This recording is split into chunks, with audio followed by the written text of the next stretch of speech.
सब साथियों को इसलिए यहाँ बुलाया। आप लोगों की और हमारी उम्र लगभग 30 से 40 साल के दरमियान है।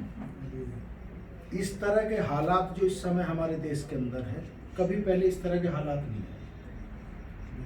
और इन हालातों का हर उस आदमी से मालूम करके देखो जो इस समय परेशानी के वक्त में जो दिल्ली में बॉर्डर पर धरना प्रदर्शन में बैठा हुआ। मैं ये समझता हूँ इस देश के अंदर रहने वाला कोई आदमी ऐसा होगा जो किसान की मेहनत का अन्न नहीं खाता होगा।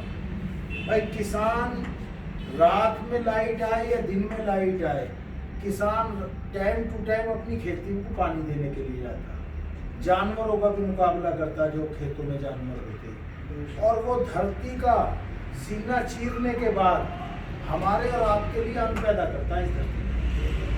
और इस देश की जो सरकार है, जो बीजेपी की सरकार चल रही है, बड़े अफसोस की बात यह है, मैं थोड़ी सी बात पीछे की बता दूँ आप लोगों को। भाई जिस समय तानाशाही के साथ अचानक नोटबंदी करी हमारे देश के प्रधानमंत्री ने, नोटबंदी के टाइम भी आप लोग ईमानदारी से बताओ गरीब आदमी को परेशानी है या अमीर आदमी को परेशानी है?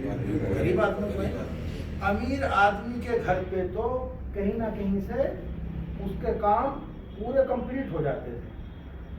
मजदूर, गरीब, किसान आदमियों को ही परेशानी है। दूसरा किसानों पर आ जाऊं, जब किसान इतनी मेहनत करता है और किसानों के लिए ये बिल बनाया हमारे देश की सरकार ने, जब उस बिल को किसान ही एक्सेप्ट नहीं कर रहा तो देश की सरकार को क्या जरूरत है बिल थोपने की? भाई मैं आप लोगों को या आप मुझे कोई फैसिलिटी देना चाहते हो तो दोगे तो मेरी इच्छा से ही। मान लो मैं आपको कोई फैसिलिटी देने की बात करता हूँ और आप नहीं चाहते तो जबरदस्ती थोपना। तो बताओ आप लोग ईमानदारी से, हमारे देश की सरकार जबरदस्ती थोप रही है, गलत कर रही है। भाई किसान धरती का सीना चीर के अन्न उगाता उसके अंदर, वो अन्न आपके और हमारे अंदर पहुंचता। राज शासन का आदमी हो या फिर शासन का हो, वो भी इसी देश का अन्न खाता।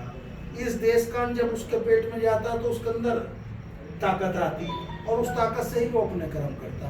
तो ये किसानों के साथ साथ सरासर अनदेखी हो रही है। इस अनदेखी के खिलाफ, इस सरकार के खिलाफ मेरा आप सब साथियों से ये रिक्वेस्ट है, हमें अपने रोजमर्रा के काम के साथ साथ किसानों के हित की आवाज उठानी है। और जरूरत पड़ने पर मैं प्लान बना रहा हूँ बहुत जल्दी, 2 दिन में या 1 दिन के अंदर अंदर आप हम सब साथी ज़्यादा से ज़्यादा तादाद में किसानों के समर्थन के लिए अपने घर से बाहर जरूर निकलेंगे। मैं अभी ये बात खोल नहीं रहा कि कहाँ जाया जाएगा, अगर दिल्ली तक भी जाना पड़ा तो दिल्ली तक जाएंगे। आप लोग सब तैयार हो? मेरी बात में अगर कोई कमी है तो आप लोग वो भी बताओ। इसी तरह से भाई अभी कुछ टाइम पहले लॉकडाउन हुआ हमारे देश के अंदर, उस समय बीमारी को इतना बड़ा हवा बना दिया, जब तो बीमारी तो थी, बाकी बीमारी नामात्र है। उस वायरस का असर हमारे देश में इतना ज्यादा नहीं है, ऊपर वाले का रहमो करम है। 100% कोरोना की वजह से कोई भी आदमी एक्सपायर नहीं हुआ। जिसको और बीमारियां थी उसकी मौत हो गई, उसके चेकअप किए, किसी को था या नहीं था, उसके साथ रिपोर्ट के साथ कोरोना लगा दिया और उसे भी कोरोना को हाईलाइट कर दिया। उस कोरोना में भी 1,000 किलोमीटर का सफर करा किसी अमीर आदमी ने नहीं किया, गरीब, मजदूर और किसान नहीं सफर करा। कुछ लोग तो घर पहुंच गए सही सलामत, कुछ लोग नहीं पहुंच पाए। जिसके घर में बच्चे होते उसी को बच्चों का एहसास होता, जिसके घर में माँ बाप होते उन्हें पता लगता कि मुझे माँ बाप की खिदमत या माँ बाप की सेवा कैसे करनी। मैं तो साफ साफ ये बात बता दूं आप लोगों को, इस समय हमारा देश उस हालात से जूझ रहा है। वो हालात है हमारे देश के सामने।